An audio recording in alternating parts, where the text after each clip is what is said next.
ఉత్తరప్రదేశ్ వారణాసిలోని జ్ఞానవాపి మసీదు సముదాయంలో మసీదుకు పూర్వం పెద్ద హిందూ దేవాలయం ఉందని ఏఎస్ఐ నివేదిక సూచిస్తోంది. హిందూ పక్షం న్యాయవాది విష్ణుశంకర్ జైన్ పేర్కొన్నారు. అయితే మసీదు నిర్మించేందుకు ఆలయాన్ని ధ్వంసం చేసినట్లుగా నివేదిక సూచిస్తోందని జైన్ అన్నారు. ఇక మసీదు లోపల కనుగొన్న వస్తువులన్నీ కూడా డాక్యుమెంట్ చేయబడ్డాయి. నిర్మాణానికి నష్టం జరగలేదు.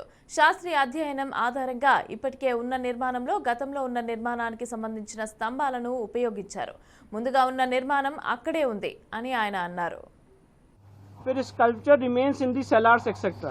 It can be said that अब ये एएसआई का जो कंक्लूजन है मैं वो आपको पढ़ के सुना रहा हूँ. It can be said that there existed a large Hindu temple prior to the construction of existing structure.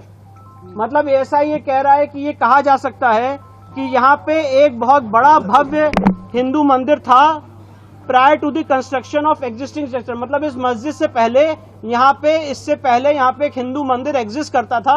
ये एएसआई ने अपनी कंक्लूसिव फाइंडिंग दी है और ये बहुत महत्वपूर्ण फाइंडिंग है. एएसआई का जो कंक्लूजन है मैं वो बता रहा हूँ. It can be said that मतलब ये कहा जा सकता है that there existed a large Hindu temple prior to the construction of the existing structure.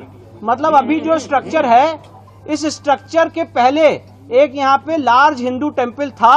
ये बात एएसआई कह रही है कि ये बात कही जा सकती है. तो उसमें कुछ प्रमाण मिले हैं हिंदू मंदिरों के? बहुत प्रमाण मिले. तो ये एएसआई का जो कंक्लूजन है वही अभी आप मेरी बात सुन लीजिए. सवाल उसके बाद एक बार आइए.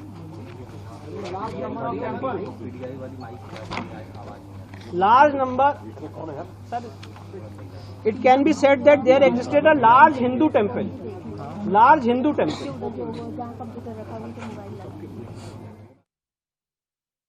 స్తంభాల క్రమ పద్ధతిలో అధ్యయనం చేశామని, ముందుగా ఉన్న ఆలయ నిర్మాణ భాగాలను కొంత నిర్మాణంలో ఉపయోగించారని, ముందుగా ఉన్న ఆలయ కేంద్ర నిర్మాణాలను కూడా ప్రస్తుతం మసీదు హాల్గా ఉపయోగిస్తున్నారని, ఆలయానికి మధ్యలో పెద్ద గది ఉందని చెప్పారు. చెక్కిన శిల్పాలను మళ్లీ ఉపయోగించేందుకు ధ్వంసం చేశారని జైన్ చెప్పారు. ఇక ప్రస్తుతం మసీదులో మునుపటి నిర్మాణానికి సంబంధించిన 34 శాసనాలు ఉపయోగించబడ్డాయని, అంటే ఈ మసీదు తయారు చేసేందుకు ఆలయాన్ని ధ్వంసం చేశారని అన్నారు.